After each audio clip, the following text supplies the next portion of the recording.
وعلى آل سيدنا مولانا محمد وبارك وسلم صلوا عليه الصلاة والسلام عليك يا رسول الله صلى الله عليه وسلم. عزیزان ملت اسلامیہ،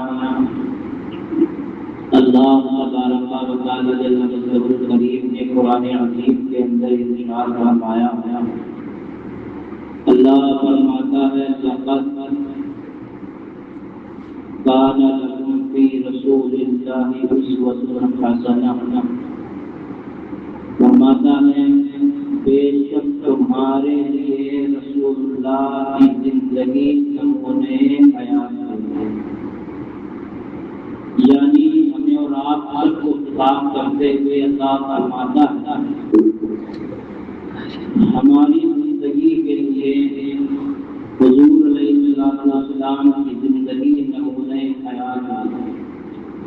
آگے فرماتا ہے ومن کان یرجو لمن کان یرجو اللہ، جو یہ امید رکھتا ہے کہ اللہ سے ملاقات کرے اس شخص کے لیے ہے جو اللہ سے امید لگا کے رکھا. وَيَوْمَ الْآخِرَةِ وَذَكَرَ اللَّهَ كَثِيرًا، اور آخرت پر ایمان رکھے اور کثرت کے ساتھ اللہ کا ذکر کرے. اس شخص کے لیے اللہ کے پیارے نبی صلی اللہ علیہ وسلم کی زندگی کے اندر قائدیت ہے. میرے عزیزوں، اللہ تبارک و تعالی جل جلالہ الکریم نے اس آیت کریمہ کے اندر ایک بہترین پہلو پوری زندگی کے اندر ہمیں شامل کرنے کا حکم دیا گیا کہ اے میرے بندوں، دنیا کی زندگی کے اندر کوئی بھی گوشہ پیدائش سے لے کر کے مرنے تک اور مرنے کے بعد سے لے کر کے صبح قیامت تک، حتیٰ کہ جنتی جنت میں چلے جائیں اور جہنمی جہنم میں چلے جائیں، یہاں تک اگر کسی کا سہارا لینا ہے تو اور کوئی ذات نہیں بلکہ مصطفیٰ کی ذات. زندگی کے اندر لوگ اپنا آئیڈیل کسی کو بناتے ہیں، کبھی کسی ہیرو کو بناتے ہیں، کبھی کسی کو بناتے ہیں، کبھی کسی کو بناتے ہیں. لیکن اے میرے امت کے جانشینوں، اللہ تبارک و تعالیٰ نے ہمیں اور آپ کو حکم دیا ہے کہ اے لوگوں، اپنی زندگی کا آئیڈیل کسی اور کو نہیں بلکہ مصطفیٰ کو بنانا، اپنے پیارے حبیب کو بنا لو. زندگی کا کوئی بھی گوشہ اگر سامنے آ پڑے، کسی بھی موڑ کے اوپر آپ کھڑے ہو جائیں اور کہیں سے بھی سہارا نہ ملے تو اس جگہ پر اگر کوئی سہارا، اس جگہ پر اگر کوئی راہنمائی کرنے والا، ہدایت دینے والا، آپ کو راہ بتانے والا کوئی نظر آئے گا تو مصطفیٰ کی ذات نظر آئے گا. کل ملا کے کوئی بھی زندگی کا گوشہ ہو، چاہے پیدائش کا گوشہ ہو، پیدائش کے بعد چاہے مرنے کا گوشہ ہو، زندگی کے اندر بہت سے ایسے ہمارے گوشے ہیں، چاہے وہ رزق حلال کا ہو، چاہے وہ روزی کا ہو، چاہے وہ اولاد کے پالنے کا ہو. کل ملا کے زندگی کے پیدا ہونے سے لے کر کے مرنے تک حقیقی بات یہ ہے کہ مصطفیٰ کو ہمیں اپنا آئیڈیل ماننا. اگر ہم نے مصطفیٰ کو کسی بھی گوشے میں چھوڑ دیا اور چھوڑنے کے بعد نتیجہ کیا ہوگا؟ نتیجہ یہ ہوگا وَلَا تَتَّبِعُوا خُطُوَاتِ الشَّيْطَانِ إِنَّهُ لَكُمْ عَدُوٌّ مُّبِينٌ. اگر تم مصطفیٰ کی پیروی نہیں کرو گے، مصطفیٰ کی بات نہیں مانو گے تو لا محالہ پھر شیطانی راستوں کے اوپر عمل کرو گے، شیاطین کے راستوں کے اوپر عمل کرو گے. اور قرآن کریم کے صاف طور پر بیان فرما دیا جو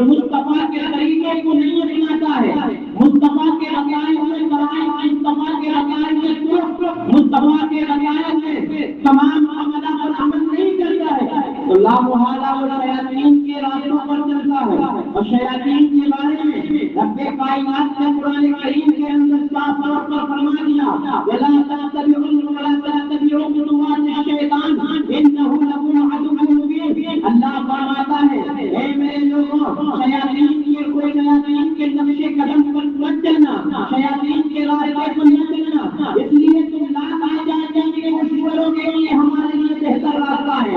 اگر تم اپنے گناہ میں یہ بات ثابت کرو گے تو یہ ہم چل رہے ہیں کیا راستہ ہے، نہیں، قرآن کریم نے فرمایا یہ اچھا راستہ نہیں ہے بلکہ یہ شیاطین کا راستہ ہے، اور شیطان کو تم اپنا مان رہے ہو وہ تمہارا بھیڑا ہوا عمل ہے۔ پتہ کیا چلا، ہمیں مصطفیٰ کو ہر آدمی ہر چیز میں اپنا آئیڈیل ماننا ہوگا۔ اگر ہم مصطفیٰ کے طریقے سے ذرا سے ہٹے تو حال نہیں ہوگا، مصطفیٰ کے طریقے کو چھوڑ رہے مجھے بربادی، اسی سے قوم دنیا میں ہوئی بیدار۔ لیکن کرنا کیا ہے، ہمیں کرنی ہے شہنشاہ بطحا کی رضا جوئی، ہمیں کرنی ہے شہنشاہ بطحا کی رضا جوئی۔ وہ اپنے ہو گئے تو رحمت پروردگار وہ اپنے ہو گئے۔ حضرات تو مصطفیٰ کے بارے میں اللہ نے فرمایا وَلَقَدْ كَانَ لَكُمْ فِي رَسُولِ اللَّهِ أُسْوَةٌ حَسَنَةٌ۔ مصطفیٰ کی زندگی ہمارے لیے آئیڈیل ہے۔ اگر ہمیں کسی کو فالو کرنا ہے تو کسی اور کو نہیں بلکہ مصطفیٰ کو فالو کرنا ہوگا، کسی بھی زندگی کے موضوع میں۔ اگر ہم آج معاشرے کا جائزہ لیں، اپنے سماج کا جائزہ لیں، اگر ہم سوسائٹی کا جائزہ لیں تو آج ہماری قوم ایک ایسی بیماری مختلف بیماری کے اندر ملوث ہوتی نظر آ رہی ہے۔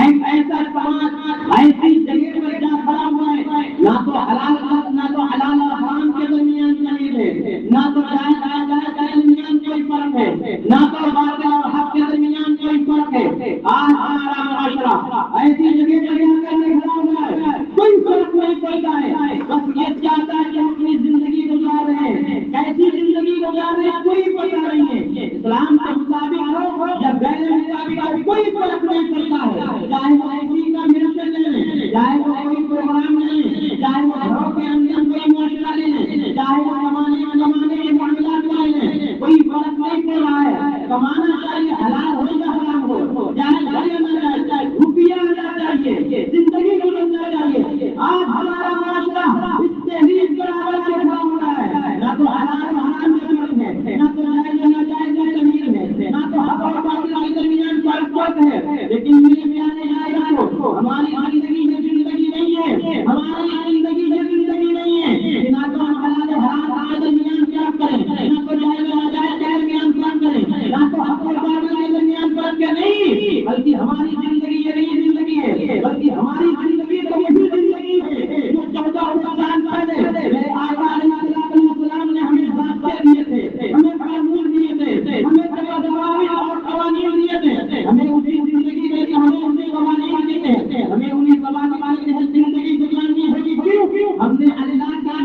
اوپر ایمان لے رہے آئے ہیں، رسول اللہ کے اوپر ایمان لائے ہیں۔ اب اگر ہم ایمان میں رسول لے کر کے آ گئے ہیں تو ہم مصطفیٰ کے طریقے کو اپنانا ہوگا۔ مصطفیٰ نے جو ہمارے لیے ضوابط اور قوانین متعین کر دیے ہیں، ہمیں ان چیز کو فالو کرنا ہوگا۔ عزیزان ملت اسلامیہ، آج ہمارا معاشرہ ایک ایسی جگہ کر کے کھڑا ہوا ہے جب حرام و حلال کی زمین، آج ہمارا معاشرہ حرام کے اندر ملوث ہوتا نظر آ رہا ہے، جوا بازی کے اندر وہ نظر آ رہا ہے، شراب خوری کے اندر وہ نظر آ رہا ہے، سود خوری کے اندر وہ نظر آ رہا ہے، رشوت خوری کے اندر وہ نظر آ رہا ہے۔ آج ہمارا معاشرے کو ہم ذرا توجہ اور نیک دینی کے ساتھ ہیں تو ہمارے گھر کی مسلم بچیاں غیروں کے ساتھ کام کرتی ہوئی بھی نظر آ رہی ہیں، غیر محرموں کے ساتھ باتیں بیٹھتی ہوئی بھی نظر آ رہی ہیں، غیر محرموں کے ساتھ کام کرتی چاہے سیلری کی شکل میں ہو، چاہے تیار کی شکل میں ہو، چاہے کالج کی شکل میں ہو، کسی بھی شکل میں ہو، لیکن میرے پیارے بھائیوں، جن چیزوں کا اللہ کے رسول نے حرام کر دیا ہے وہ حرام تھی، حرام ہے،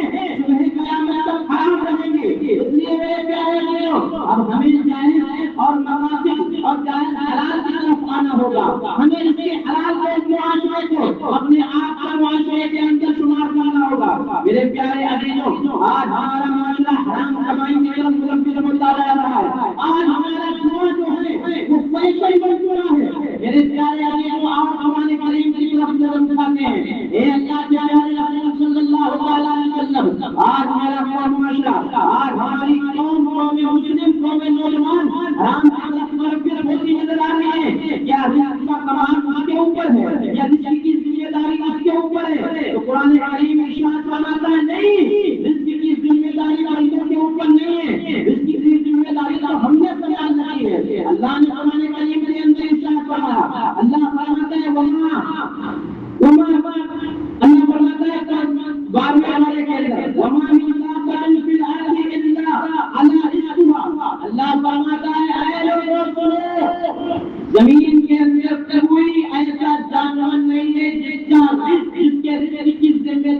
پر نہ ہو، مجھ پر نہ ہو۔ وما من دابۃ فی الارض الا علی رزقها، زمین کے اندر کوئی ایسا جانور نہیں ہے، کوئی ایسی چیز، کوئی ایسی ذی روح والی چیز نہیں جس کی ذمہ داری، جس کے رزق کی ذمہ داری مجھ پر نہ ہو۔ اب پتہ چلا وَيَعْلَمُ مُسْتَقَرَّهَا وَمُسْتَوْدَعَهَا، اللہ فرماتا ہے اللہ خوب جانتا ہے جس کو کہاں جانا ہے اور کہاں بھیجے گا، کون کہاں بھیجے گا۔ پھر دوسری جگہ قرآن کریم کے اندر اللہ نے ارشاد فرمایا، اللہ فرماتا ہے وَأَنفِقُوا مِمَّا فِي الْأَرْضِ حَلَالًا طَيِّبًا، اللہ فرماتا ہے اے لوگوں ہمارے دیے ہوئے رزق میں سے ہم نے جو رزق زمین کے اندر پھیلا لیا ہے، وَكُلُوا مِمَّا فِي الْأَرْضِ حَلَالًا طَيِّبًا، زمین کے اندر جو ہم نے حلال اور طیب فرما دیا ہے۔ اللہ نے حضرت آدم کو حکم پیدا فرمایا، حضرت آدم و حوا کو دنیا کے اندر بھیجا تو اللہ رب العزت نے اس سے پہلے ان کے رہنے کا انتظام کر دیا۔ زمین جو بھی اس سے پہلے پانی ہی پانی تھا، اللہ نے پھل بچھا دیا زمین کی شکل میں۔ پھر اللہ نے انہیں کھانا پینے کے لیے زمین کے اوپر دیگر چیزیں مہیا کروا دی۔ اللہ تعالیٰ نے جانوروں کے لیے گھاس جیسی چیزوں کو پیدا کروا دیا، جانور جہاں ہریالی کو دیکھتے ہوئے مار جاتے ہیں، اللہ نے دیگر جانوروں کے لیے ان کے رزق کو وہاں تک پہنچا دیا۔ لیکن اللہ نے مخلوق یعنی اشرف المخلوقات جس کو انسان کہتے ہیں، یہ اشرف المخلوقات ہے جن کے سروں کے اوپر وَلَقَدْ كَرَّمْنَا اللہ نے انہی سروں کے اوپر رحمت کا تاج عطا فرمایا ہے، رحمت کا تاج ذری فرمایا ہے۔ اللہ نے امت محمدیہ کو، اللہ نے اس مخلوق کو یوں ہی چھوٹا نہیں چھوڑا ہے، بلکہ اللہ تبارک و تعالی کریم نے اس قوم کے لیے یعنی اس مخلوق کے لیے جو اشرف المخلوقات ہے، اس کی رشد و ہدایت کے لیے، اس کی رہنمائی کے لیے، اس کی بہتری اور برتری کے لیے اللہ نے جنہیں بات انبیاء کرام علیہ السلام کو بھیجا ہے کہ کیا حرام ہے، کیا حرام ہے، کیا جائز ہے، کیا ناجائز ہے، کیا حق ہے، کیا باطل ہے۔ اللہ نے اس کے درمیان فرق کرنے کے لیے حضرت آدم علیہ السلام تک دیگر انبیاء کرام کو بھیجا۔ 1,24,2,24,000 انبیاء کرام علیہ السلام کو اس کے بعد بھیجا۔ پھر اللہ نے آخر میں اپنے پیارے حبیب صلی اللہ علیہ وسلم کو ہماری ہدایت کے لیے، ہماری رہنمائی کے لیے، ہماری بہتری اور برتری کے لیے اپنے پیارے مصطفیٰ کو مبعوث فرمایا، اپنے پیارے حبیب کو مبعوث فرمایا۔ جب میرے مصطفیٰ علیہ السلام ہماری آنکھوں سے روشنی چھوڑے، ہماری آنکھوں سے روشنی چھوڑنے کے بعد پھر اللہ نے اس ذمہ داری کو علماء ربانیوں کے سپرد کر دیا اور علماء کرام کو کر دیا۔ اب آج پوری دنیا کائنات کے اندر اگر قوم کو میری رہنمائی کرتا نظر آ رہا ہے تو یا تو علماء کی جماعت ہے یا اولیاء کرام کی جماعت ہے، کل ملا کے اللہ رب العزت نے اس بہترین مخلوق کے لیے علماء کرام کی جماعت کو متعین کیا، اولیاء کرام کی جماعت کو متعین کیا۔ صرف یہی نکتہ نہیں ہوگا بلکہ اللہ رب العزت نے فرمایا جو کچھ زمین میں حرام ڈالے گئے اس کو کھاؤ، حرام اور حلال ڈالے گئے اس لیے ان اللہ طیب لا یغفر الا طیب۔ اللہ کے نبی صلی اللہ علیہ وسلم ارشاد فرماتے بے شک حرام چیز کے اس لیے بچو کہ اللہ پاک ہے اور اللہ پاک پاکوں کو قبول فرماتا ہے۔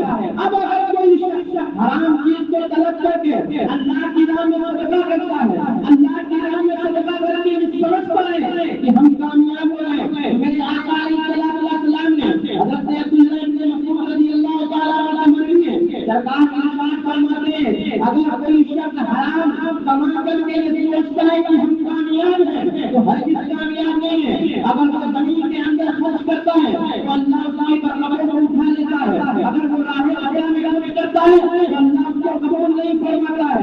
اب اگر وہ مر جاتا ہے اپنے مال کو دنیا کے اندر چھوڑ کر کے چلا جاتا ہے تو سرکار کی بات فرماتے ہیں یہی مال اس کے جہنم میں جانے کا ذریعہ بنایا جاتا ہے۔ حضرت سیدنا ابو بکر صدیق رضی اللہ تعالیٰ عنہ فرماتے ہیں جو جس حرام چیز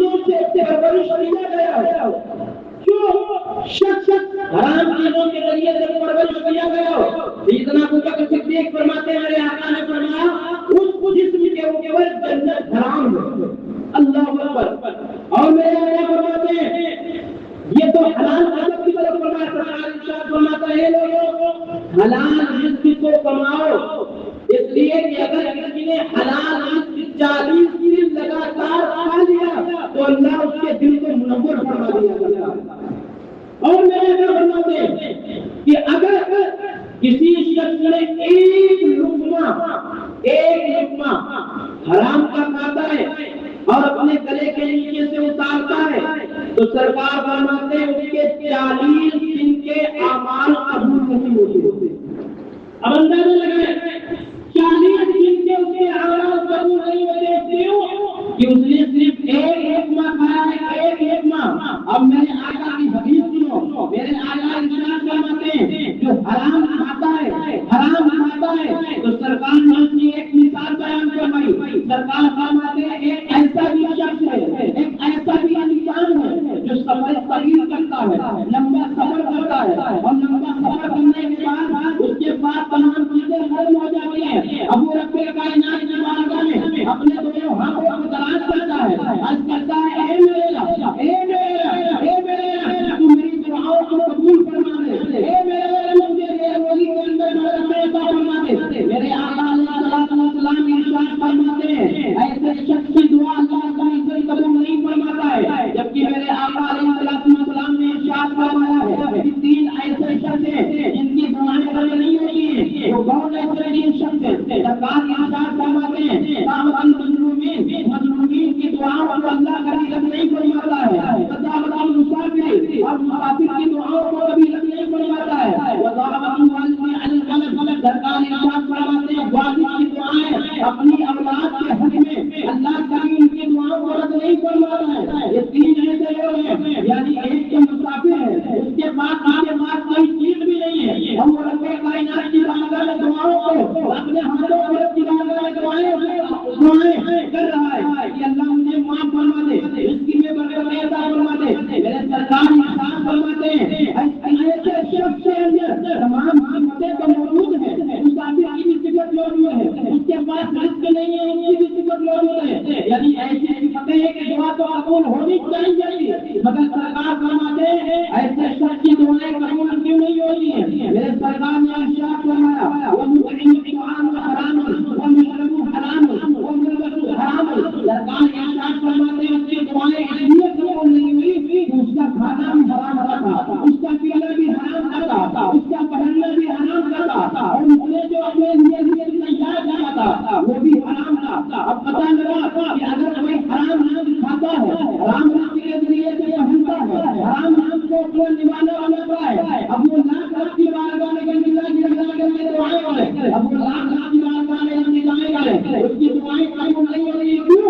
حضرت عمر فاروق اعظم نے ارشاد فرمایا اگر کوئی ایسا شخص ہے کہ عبادت کرتے ان کی کمر ٹیڑھی ہو جائے اور روزہ رکھتے کوئی سورت بال کی بدلا ہو جائے, اب وہ لوگ کی بارگاہ میں اپنے ہاتھوں کو لاکھ کر کے اپنے بارگاہ میں دعائیں مانگے تو حضرت عمر فرماتے ہیں اس کی دعائیں قبول نہیں ہو سکتی ہیں. اس نے رزق بنایا ہے تو حرام کا رزق بنایا ہے. اگر وہ حلال رزق کھاتا, حلال پہنتا, حلال پیتا تو ضرور اللہ کی بارگاہ میں ان کی دعا کو قبول فرما لیتا. اس لیے میرے دلوں پوائنٹ کی بات یہ تھی کہ اپنے معاشرے میں اپنے معاشرے کو رزق حلال اور رزق حلال کے ذریعے سے اپنے اندر وہ چیزیں لے کر کے آئے. اللہ ہم سب کو رزق حلال کمانے کی توفیق عطا فرمائے, رزق حرام سے بچنے کی توفیق عطا فرمائے. استغفر اللہ رب العالمین.